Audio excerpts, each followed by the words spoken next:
which is good. You know, we're right on the borderline here. Thanks, Mark. But what makes no sense to me is, yes, Nico got through, but he's got to take a 10-place drop for an engine change anyway, and it's actually Mark that got pushed out.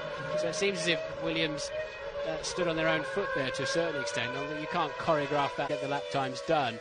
Coulthard's going out to burn off some fuel. I wondered if he wouldn't even go out in the Red Bull, because he's P10 at the moment, and Rosberg gets an engine drop, and Michael Schumacher goes up the inside of Alonso down at the hairpin. So Alonso's electric getaway in the pit lane did him no good whatsoever, because he was caught napping. Now he's going to come back at him. What on earth is going on, boys? Steady on, you're only out there to burn fuel off, and thank goodness you've got 5 minutes less to do that today under these regulation changes. And Jarno Trulli.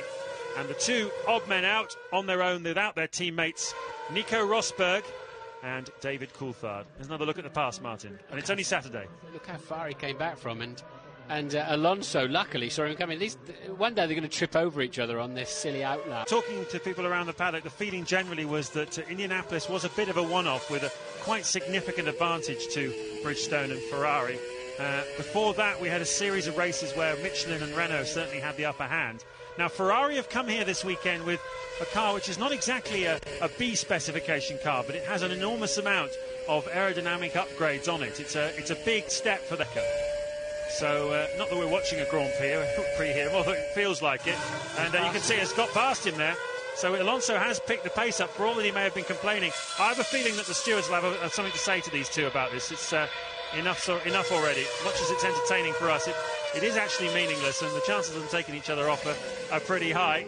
But clearly Ferrari and Schumacher had the early pace, and we were talking them up. But Alonso keen to make a point here, and he has been quicker the last two laps.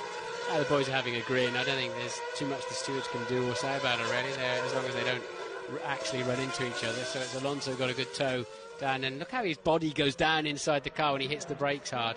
And Michael was getting ready to turn in as well. They're having some fun, aren't they? And Alonso now going even faster on this next lap.